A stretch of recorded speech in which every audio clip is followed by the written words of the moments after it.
After being reborn in the 1990s, the very first thing I did was tell my boys to stop messing around in the streets and start living honest lives. In my previous life, I did every dirty deed imaginable for the woman I loved, Katerina. In the end, she used me as a stepping stone and kicked me aside without a second thought. The day before I was executed, Katerina showed up in front of me, clinging to her new pretty boy. Jack, you were just my loyal simp. Did you really think I could ever love someone like you? Right before my death, I remembered how all my brothers died one by one in the streets because of me. This time around, I swore to protect them. I won't let the same tragedy repeat itself. I'll lead them to a better life, one filled with real wealth and dignity. When I opened my eyes, I found myself back in the 90s. A chunky mobile phone was ringing like crazy beside me. Katerina's name lit up on the caller ID. Jack, send me 5,000 right now or I'm breaking up with you. Katerina was my girlfriend in that past life. I fell for her at first sight and acted like a total simp, doing everything she said. I even sold my blood at underground clinics just to give her money for daily expenses. But she never appreciated it. Not only did she cheat on me behind my back, she also got my brothers killed, indirectly. But still, did you hear me? I said send me the money now. Go to hell, Katerina. You had the nerve to cheat on me and still ask for money. Why don't you just drop dead already?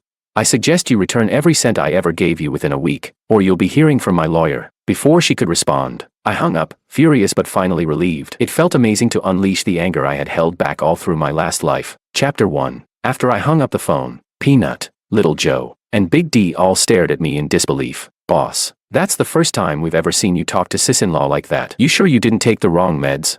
What do you mean he took the wrong meds? You saw the crap that woman pulled. Always asking our boss for money like he's her personal ATM. She's got no shame. In my last life, I risked everything for what I thought was love, breaking the law more times than I could count. And in the end, my brothers paid the price. Some died, others were crippled, all because of me. This time, I'm not letting the same tragedy repeat itself. Little Joe, I said, go through the records of all the money I gave Katerina. Give her 10 days to pay it back. If she doesn't, send everything to the lawyer. Boss, you serious about this? What? You think I'm joking? Of course not. You're the man, boss. I thought for a second. And another thing, from now on, no more collecting protection fees. No more fighting in the streets. Anyone who can't stick to that isn't my brother anymore. If we don't collect protection money, how are we gonna make a living? The 1990s were the peak of economic boom. If you were smart and worked hard, there was money to be made everywhere. I pulled out every bit of savings I had and dumped it on the table. From now on, we make an honest living. No more shady business. No more risking jail time. The guys were stunned to see me lay everything out like that. In my past life, I was notoriously stingy with them, always hoarding cash for Katerina. I'd never been this generous before. Boss, what about the fight we planned with Duncan's crew? We not going? Nope, but we already agreed to it. If we back out now, we'll lose face. When we've made real money and become real bosses, no one will dare disrespect us. That evening, Little Joe and I put together all the transfer records to Katerina. It totaled nearly 100,000. I told him to send everything to the lawyer, while I used my leftover cash to buy a load of cheap CDs. Then Peanut, Big D, and I took boxes of CDs to the entrance of the university. In no time, they were completely sold out. In a single afternoon, we cleared 30,000 in pure profit. Boss, where'd you get the idea to sell CDs? This is way easier than collecting protection fees. Peanut was grinning as he counted the cash. I turned, and there they were. Duncan had his arm wrapped around Katerina's waist, strolling over with a gang of lackeys behind him. Jack, Katerina sneered. Are you even a man? Who the hell asks a woman to pay him back? Duncan stepped forward too. You're unbelievable. Jack, running away from a fight is bad enough, but now you're harassing a girl over money. You're a disgrace to all men. Duncan and I were never on good terms, and everyone on the streets knew Katerina was my girl. Him showing up with her now, he was clearly here to humiliate me. Katerina, I said coldly, everything you're wearing from head to toe, I paid for it. Hell, even the hotel room you two used was paid with my money. So why the hell shouldn't I ask for it back? Jack, I must have been blind to have ever dated garbage like you. If you've got the guts, just pay me back. Why all the whining? Jack, how dare you talk to me like that? I couldn't be bothered with either of them. Peanut had already pocketed the cash, and we were ready to leave. But Duncan and Katerina stuck to us like flies. Jack, Katerina said coldly, if you don't withdraw that legal threat, don't ever expect me to talk to you again. You really think I give a damn what you think? I picked up the empty box and slammed it into Katerina, knocking her to the ground. Duncan charged at me, grabbed my collar, ready to punch. Enough, Duncan. At the end of the day, aren't you just playing with what I left behind? What's there to be so arrogant about?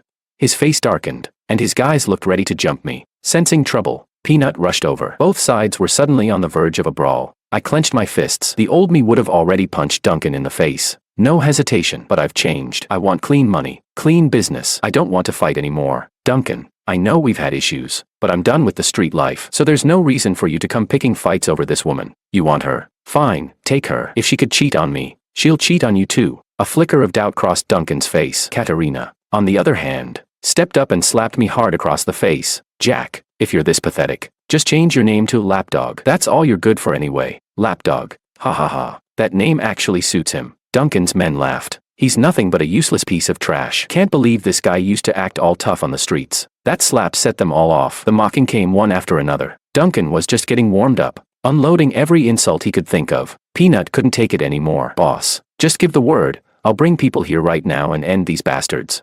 But I pushed Peanut behind me, stepping forward to shield him. Chapter 2. See that? Your big boss doesn't even dare fight. He's just a coward. Peanut turned to me with confusion in his eyes. Boss, they're walking all over us. You're really just gonna take it?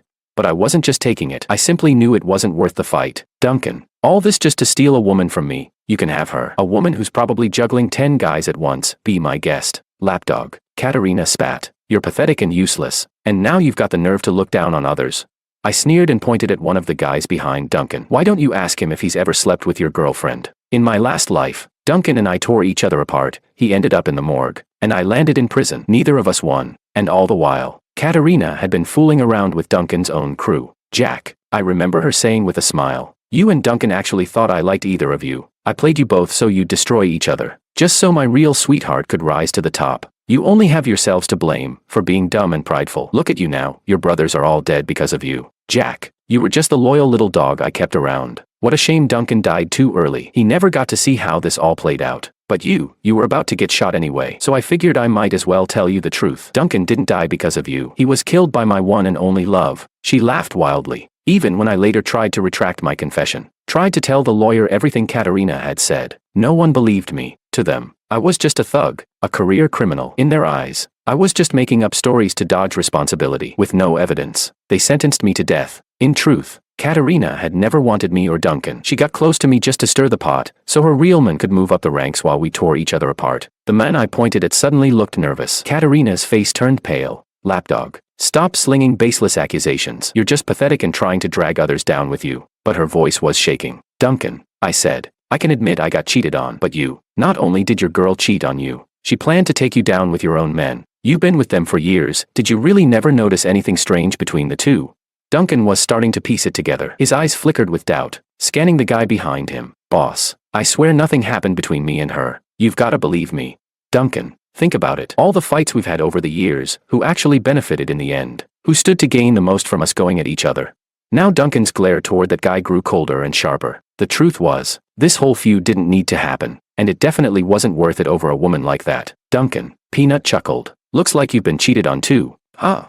Acting all tough in the streets, but turns out your own guy was banging your girl back home. You're lying. The guy stammered. There's nothing between me and Katerina. But in his panic, he blurted out her name. Tisk. Not even calling her sis-in-law anymore. Sounds pretty sus to me. Duncan's brow furrowed deeper. Katerina suddenly lunged at me with another slap, but I dodged it easily. Jack, stop playing dirty just because you can't win fair and square. I'm not scared of you. Oh yeah. I glanced at her belly, then looked Duncan straight in the eyes. Did you know she's pregnant? Katerina had been hiding it well. She was slim, and you couldn't tell at all unless you were really looking. If I hadn't seen her heavily pregnant when she visited me in my past life, I wouldn't have known either. If it's not mine, then it has to be yours. Bullshit. I always use protection. No way that's mine. Well, if it's not yours, then it's her side guys. Katerina turned ghost white, her whole body trembling. Duncan finally caught on and, without hesitation, kicked her square in the stomach. You filthy whore. You played me. The man behind him dropped to his knees, trembling. Boss, it wasn't my fault. She seduced me.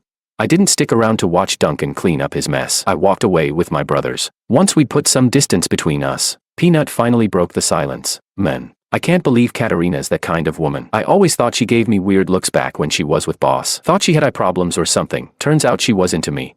Oh, knock it off. Little Joe smacked him on the head. If Boss hadn't stepped in today, we'd be knee-deep in another turf war. Yeah, Big D agreed. Duncan's probably too busy cleaning up his own house now to bother with us. I wasn't listening anymore. I quietly stepped aside. Big D walked up and placed a hand on my shoulder. Boss, you really are different now. Chapter 3. What's different about you today?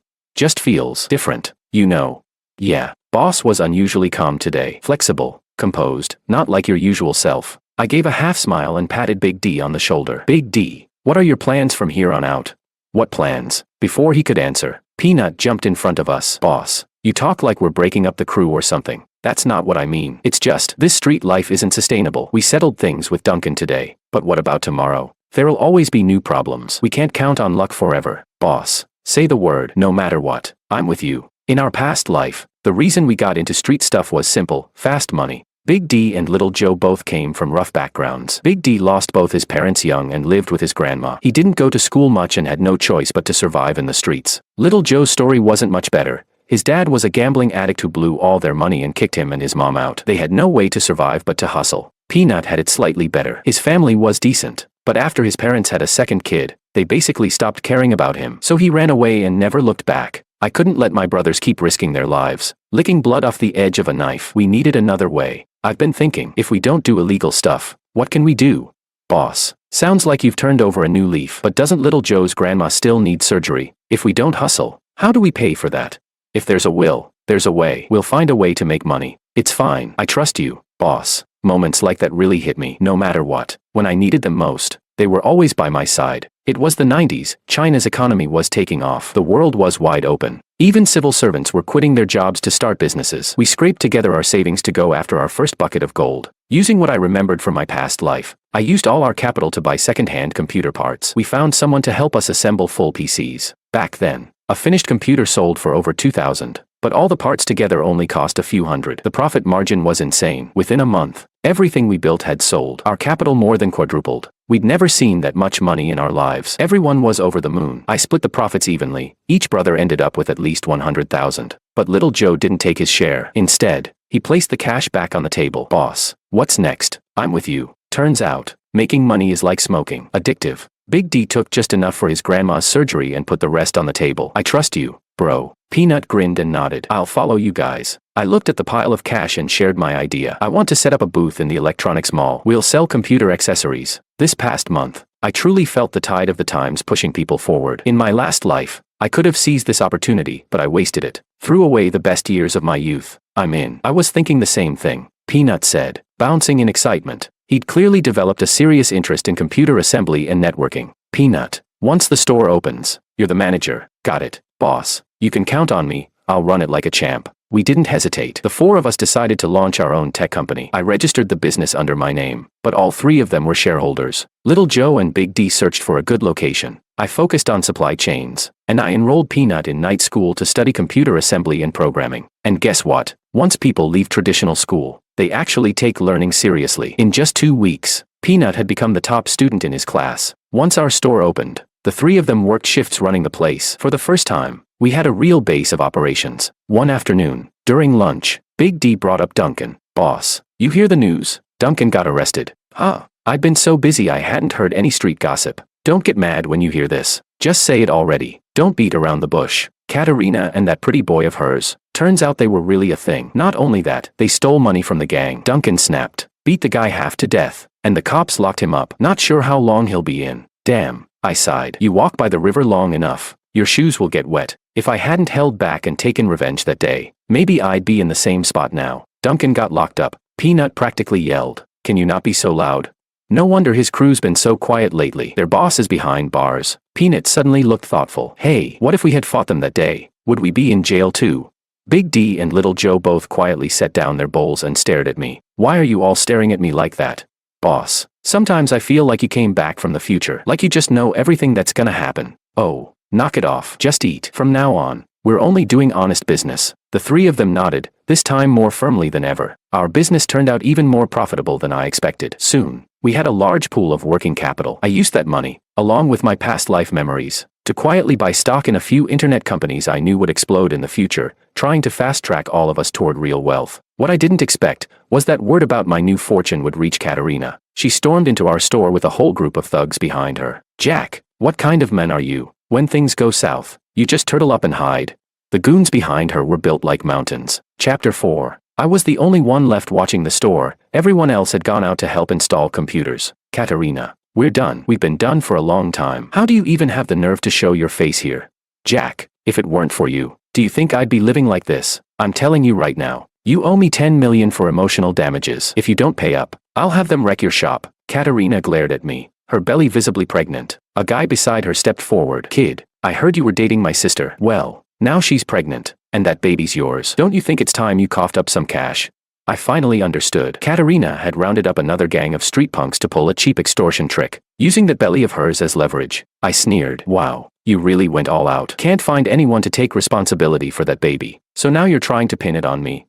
Jack, if you don't pay us, we're not leaving. Damn right. We'll sit here all day and make sure no one dares buy from you again. A few college students had just walked in but immediately turned and ran when they saw the gang of tattooed men in black. Scenes like this, I'd seen plenty, except I used to be the one causing trouble. Now I was on the receiving end. Karma's a real thing. Katerina, this won't work on me. I'm not falling for your threats. She waddled closer, belly forward, and leaned right into my face. If you don't pay me, I'm not leaving. I'll camp out right here. Let's see how you run your business then. Fine. Stick around for the police too, I said as I pulled out my phone. Before I could dial, Katerina suddenly collapsed to the ground, her white dress blooming red with blood. Ah, you pushed me. You killed me and my baby, you monster. The thugs behind her rushed over, one grabbing me by the throat. You're sick, man. You really pushed a pregnant woman. I knew it was all a setup, but there was no point arguing. This was her crew. No one here would believe me. The big guy crouched beside Katerina, then stood up, face grim. Too late. The baby's gone. And unless you want to suffer the same fate, you'd better pay up. Most people would have pissed themselves right then, but I wasn't most people. She did that to herself. Fell on purpose. I'm not buying this crap. Another man hoisted me into the air by my collar. Don't pay, and we'll make sure you pay with your life for that kid. This is a country of law. If I'm paying with my life, then so are you. I'd already guessed their limits. They weren't really going to kill me. You really think I'm like that Duncan fool, don't you? The leader sneered. He flicked open a blade and let it fall in front of me with a metallic clang. Let me be clear. Every one of us has a body count. One more won't make a difference. My breath was getting thinner, his grip on my neck was tightening, but I still didn't back down. If I wanted to break free from the past, I had to let the law deal with scum like them. If I gave in now, I'd never be free. I'd be haunted by these cockroaches forever. Just as it seemed like they were really going to snap my neck, Big D suddenly burst through the door. What the hell are you guys doing?